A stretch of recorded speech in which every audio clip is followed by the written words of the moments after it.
I got mail from an NBA player. Let's open it up and see what's inside. So inside this envelope right here should be a card that I sent out to a Philadelphia 76ers star rookie.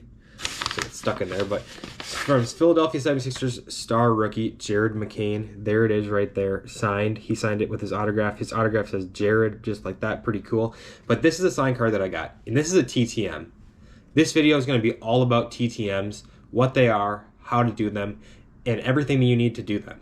So buckle up. This is going to be a great episode, and I hope you guys are ready. You're probably wondering, what is a TTM? Well, a TTM is an acronym that stands for through the mail, and it's most commonly used in the autograph world for TTM autographs, through the mail autographs, which is when you take a card or maybe a baseball or some other item like a photo and you send it off to a celebrity or an athlete to be signed, and you send it through the mail. I'm going to tell you everything about how to do it in this video, some tips and tricks, and even some of my greatest returns in this video, but let's get right into it. TTMs are a great way to connect with players from anywhere in the country. For me, I do a lot of in-person autographs, but I also do a fair amount of through-the-mail autographs.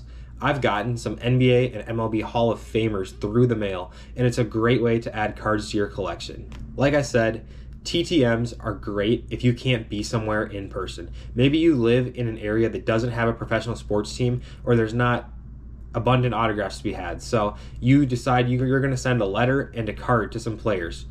That's what's the best part about this, is you can really do this from anywhere and with any skill level of getting autographs. In just the past month, I've gotten TTM returns from Jared McCain, like you saw at the start of this video, Minnesota Twins Hall of Famer Justin Morneau, and NBA Hall of Famer Robert Parrish. That was a really cool one. That's a story for another day. But that's just a little bit of the players that I've gotten in the past couple weeks here, and it's really fun. TTMs have been a great hobby for me over my kind of adult life, and it's been something that I've really enjoyed doing. In this video, I'm going to show you how to send a TTM, the supplies you're going to need, and the best TTM resource that is out there right now. So let's go and get into it. If you're planning on getting TTM autographs, you're going to need a couple things. The first and most obvious is going to be your item. So for me, let's say I'm going to send this Terry Francona 1970 Topps card out. I'd be sending this card to him through the mail, so I'm going to get this card ready like this. It's ready, and I'm going to get it signed. The next thing you're going to need, another pretty obvious one, you're going to need some envelopes. So in every TTM, you should have 2 envelopes. One is going to be addressed to the athlete or celebrity or whoever you're sending it to. So in this case, I'd make it out to Mr. Terry Francona, and then I'll show you later in the video how we're going to find the address, but you'd put the address under that.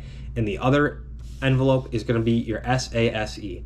That stands for self-addressed stamp envelope, and this is what the athlete is going to send the signed item back in. So they're not going to go find some envelopes, find some stamps, and handwrite your address out. So they're going to expect you to send that return envelope that has paid postage on it and your address ready to go. It's pretty easy once you get it done. I'll show an example right here. So the next thing you're going to need, obviously, stamps. A stamp's going to go on both of the envelopes so that it can get to the athlete and then the athlete can get it back to you. Pretty self-explanatory, but just thought I'd throw it in there. The next thing, and quite possibly the most important thing, is called a LOR, or letter of request. This is when you're going to do a handwritten, some people even like to type them, but for me, I always prefer to do a handwritten letter. It just seems a little more personal, and I think that the athletes, celebrities, whoever you're sending to, likes that just a little bit more. So in this letter, you will write them, tell them a little bit about yourself, and say your reasoning for why you want this autograph. So for me, let's say I'm writing a letter to Terry Francona. I'm going to say, "Hello, Mr. Francona. I am a huge fan of Major League Baseball and enjoyed watching all the teams you were coaching as I was growing up." And then I'd say, "I found this card in my collection. I collect autographs. Is there any chance I could get you to sign it for me?" And I'd sign it, "Thanks, Nick." Just pretty simple, short letter, get to the point, to thank them for their time, ask for their autograph. That is one of the most important things in a TTM. Some players don't really need the LOR, and we'll get into that in a little bit, but for a general rule of thumb, I always send the letter of request with the card, the self-addressed stamp envelope, and the envelope that is addressed to the player. So what is a self-addressed stamp envelope? what you're gonna do is, obviously, you're gonna make it out to yourself. It stands for self-addressed stamp envelope. So you're gonna make it out to yourself. So you have your name, you'll put your name right here, and then you'll write your street, 123 random street, and then you'll do city, state, and your zip code. And then you'll do the same thing right up here for the return address, so no matter what, it will come back to you.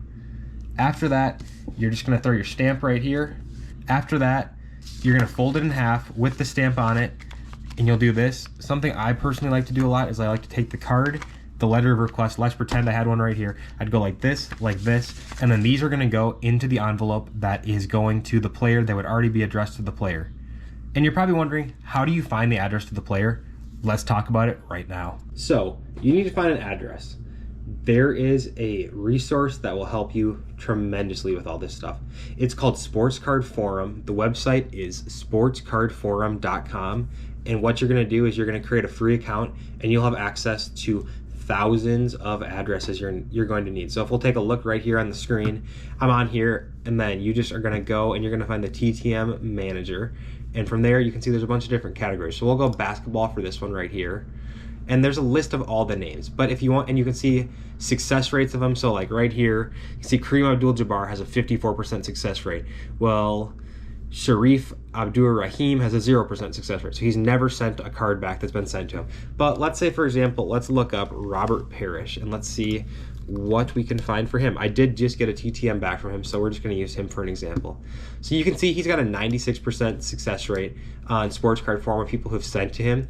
And this is what's pretty cool. So there's gonna be a bunch of different addresses on this that you can look through. Right here, you'll see he's got an address in North Carolina. This is on Cornelius, North Carolina.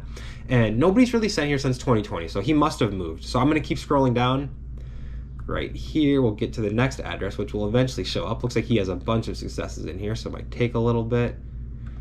But here we go. Here's the next one. This is his new address. I'm gonna put you guys on some game right here. His address is 6609 Virgo Drive, Shreveport, Louisiana.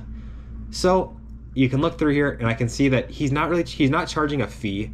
Some people will charge $20. For example, Jim Palmer, I think he charges either $10 or $20 to sign a card. MLB Hall of Famer will charge a little bit more. But Robert Parrish, super nice guy. He'll sign cards within reason. So like I've sent him maybe 3 cards over the last 10 years. But as you can see here, you people put in their successes, if they're pending, if they're failures, and it looks like he signed 2 of 2 for this person, 2 of 2 for this person, 4 of 4 for this person, and nobody required any type of a donation for him or his charity or anything. So you can see he's pretty quick too. Like this one was sent on 4/4 and it got returned on 4/19. So that's about a 2-week turnaround time. Pretty cool. But then there's a bunch of pending ones that have been sent out in these last couple days here. So overall, this is a really helpful tool. And if you need an address, create a free account. I'll link below this website. It's called, again, Sports Card Forum, and it's very easy to get addresses from. And then from there, it's just a waiting game. Just gotta wait for those cards to come back. Now, I'm a seasoned veteran in the TTM space, but I'm gonna give you guys a couple tips and tricks that I've learned throughout my decade plus of sending autographs through the mail. The first and most important one is never send anything that you are not comfortable never seeing again. A lot of times you're just taking shots in the dark on these TTMs and the card you send is never coming back. You're gonna take that loss there and you're never gonna see that card again. So make sure you're not sending don't send Mike Trout a 2011 Topps rookie card or something really valuable on lines of that. Don't try to send Aaron Judge a $200 definitive jersey card or something like that. Make sure you're smart with it. Do your research on Sports Card Forum like I just showed you in the previous clip and try to find some guys who have some high success rates, but still take chances. I saw recently somebody got Justin Verlander TTM during spring training a couple months back, and I'm sure he sent that on a complete whim saying, what if, it's just the what if factor. What if Justin Verlander returns this? And he did. He got super lucky, but you just got to be smart with that. So don't send anything that you are not comfortable losing. The final tip that I have for everybody today is to keep track of your TTM. So on Sports Card Forum, there's something called the TTM Manager where you can input all your TTMs and kind of keep track of it so you don't forget what you have out to different athletes and celebrities. And this is something I've never really utilized. I just have a notebook where I write stuff down. So I'll write down like Tyus Jones sent 2 cards on April 30th. And then when it comes back, I'll update the notebook and I'll say, got it, whatever. So I can kind of keep a track of what I've sent out, what I've got back, and just helps me keep track of that inventory better for my personal collection, and just making sure that I know what is out and who to send to and who to not send to again. So like, I don't want to send multiple TTMs to the same person and ruin it for everybody else. So always got to keep track of who you've sent to and who you haven't sent to before. Just a little tip and trick that I've learned along the way. Well, that brings us to the end of this video. I really hope you guys enjoyed this, and if you did, please consider leaving a like on this video and subscribe if you have not already. I post almost every 3 days. Try to put as much content out as I possibly can, and I'm trying to get more into some of the FAQs and like helping people out in the autograph and card collecting space. So if you have not already, make sure you guys leave a like, but if not, we'll see you in the next video, and thanks for watching.